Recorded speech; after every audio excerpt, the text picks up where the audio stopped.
In the small village of Umocha, where the hills kissed the clouds and the fields stretched wide and far, lived the Eze family.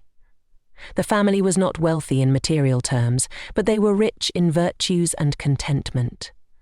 Mr. and Mrs. Eze, along with their 3 children, lived a life of simplicity and gratitude, always thankful for whatever little they had. Their youngest child, Chisom, was particularly known for her kind heart and humble nature. With a smile as bright as the morning sun, she brought joy to everyone she met. Chisom loved helping her mother in the garden and her father in the fields, never complaining, always learning.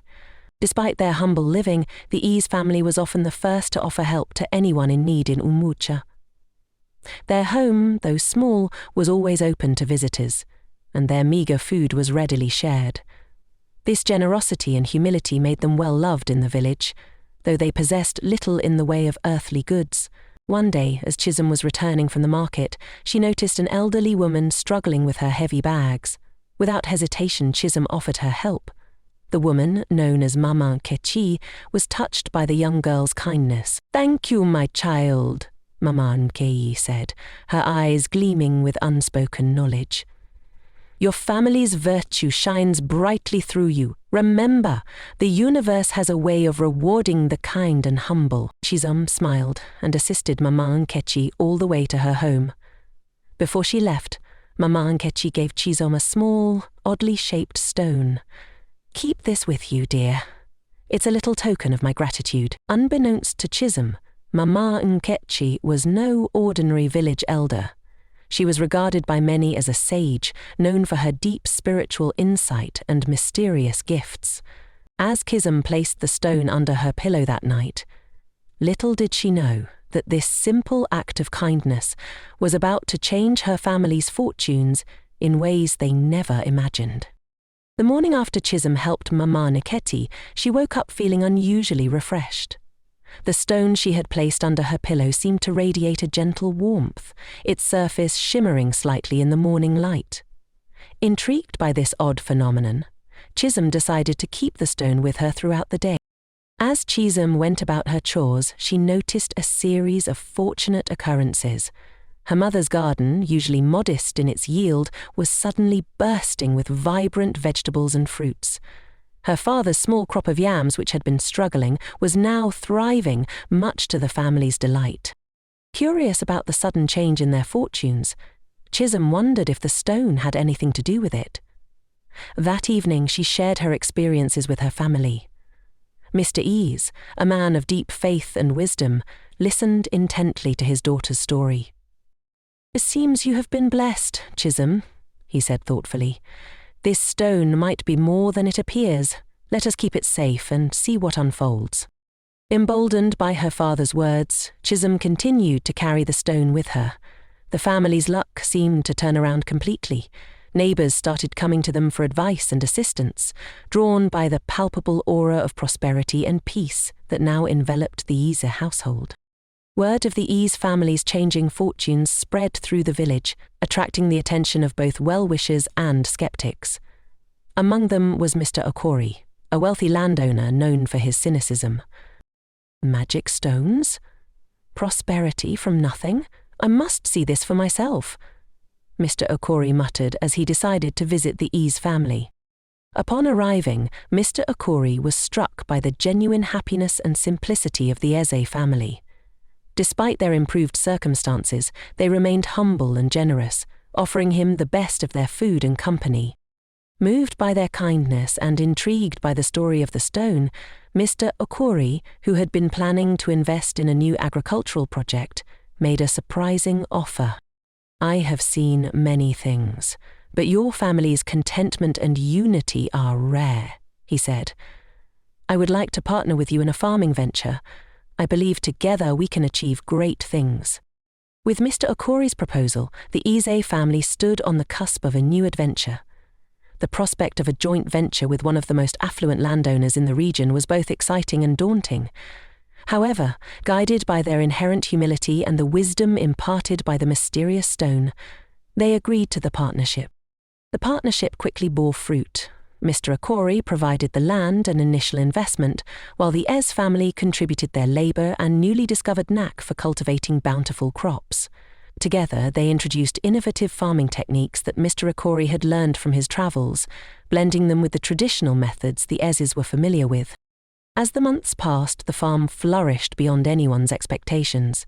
It became a model of sustainability and efficiency, drawing attention from agricultural experts and other farmers eager to learn from their success. Chisom, with her innate connection to the land and its rhythms, played a pivotal role in the farm's daily operations, her decisions often guided by the subtle energies of the stone. Meanwhile, the stone itself continued to be a source of wonder for the Ez family. Chisom kept it with her at all times, and its presence seemed to imbue her with an unusual clarity and foresight. The family regarded it as their talisman, a symbol of their continued good fortune and the deepening bond between them and the earth. As their success grew, so did their ability to give back to the community.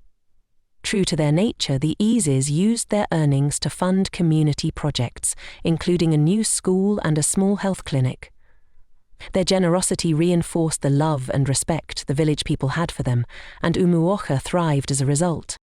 One day, a festival was organized by the village to celebrate the harvest, and the Eze family was honored for their contributions. During the festival, Chisom was approached by a young journalist who had heard of the magical stone and wanted to write a story about it. Chisom, ever humble, shared the story of the stone's origin and how it had come into her life. "It's not the stone itself that brings prosperity," she explained. "It's what it represents. Kindness, gratitude, and the belief that when you give good into the world, it comes back to you." The story of the Eze family and the magical stone became a beacon of hope and inspiration throughout the region. As the journalist's article circulated, more people visited Umuocha to see the miraculous changes firsthand and to meet the humble family behind the phenomenon.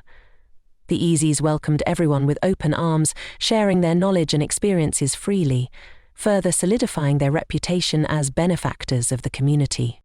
Amidst this growing fame, Chisom remained grounded. She understood that the true magic lay not in the stone, but in the virtues it symbolized. Her focus remained on leveraging their success to generate more opportunities for her village. Under her guidance, the farm started an apprenticeship program for young farmers from Umocha and neighboring villages, teaching them sustainable farming practices and business management. The apprenticeship program was a resounding success, cultivating a new generation of young agriculturists who were not only skilled in modern farming techniques, but also imbued with the values of hard work and community service that the Ezes cherished. Meanwhile, Mr. Okorie, witnessing the profound impact of his partnership with the Eze family, underwent a transformation. The success of their joint venture and the continuous acts of kindness from the Eze family inspired him to reconsider his own approach to business and wealth. He began to invest more in community-oriented projects, gradually shifting from a profit-driven businessman to a community leader. As the harvest season returned, the village organized another festival, this time larger and more joyful than ever. The festival now also served as a graduation ceremony for the first cohort of apprentices. Chisom, standing beside her proud parents and Mr. Okorie, addressed the gathering. "Today we celebrate not just a bountiful harvest, but the seeds of generosity and collaboration that have blossomed into these wonderful young farmers," Chisom announced, gesturing to the apprentices. "Our success is not measured by the crops we produce, but by the lives we touch and the community we build." The festival ended with a night of dancing, singing, and sharing stories under the stars. The stone, now set in a place of honor at the center of the village square, shimmered under the moonlight, a constant reminder of the virtues that had brought them all together. Years passed, and the village of Umuoka transformed into a vibrant hub of agriculture and community development, all emanating from the Eze family's humble beginnings. The farm expanded, the apprenticeship program thrived, and the community projects funded by the Ezes continued to enhance the quality of life for all residents. Chisom, now a respected leader in her own right, took over the day-to-day operations of the farm, while her parents enjoyed a well-deserved semi-retirement. They spent their days overseeing the community projects they had helped establish, ensuring that the values they held dear continued to guide the village's development. The magical stone, ever present at the village square, had become a symbol of Umocha's identity. It was no longer seen as a source of mystical power, but rather a reminder of what can be achieved through kindness, humility, and community spirit. Each year, during the village's harvest festival, new stories of generosity and success were shared around the stone, inspiring each generation to uphold these values. One crisp autumn evening, as the harvest festival drew to a close, Chisom stood by the stone, watching the joyous celebrations of her fellow villagers. Her heart was full as she reflected on the journey that had brought them here. She noticed her niece and nephew, young twins full of energy and curiosity, playing near the stone. "Will you tell us the story of the stone again, Auntie Chisom?" they asked, their eyes wide with the wonder of youth. Chisom smiled, her eyes twinkling with the same light that once danced in her father's when he told her tales of old. "Of course," she said, gathering the twins closer. "It all started with a simple act of kindness. And from that kindness grew everything you see before you today. This stone reminds us that when we give good into the world gives back to us." The twins listened intently as Chisom recounted the story, embedding the values of their family deep into their young hearts. As she spoke, other children gathered around, drawn by the warmth of her voice and the magic of the story. As the night deepened, the children's laughter mingled with the music of the festival, creating a tapestry of sounds that echoed through the village. Chisom looked around at the thriving community, a living testament to the principles her family had always lived by.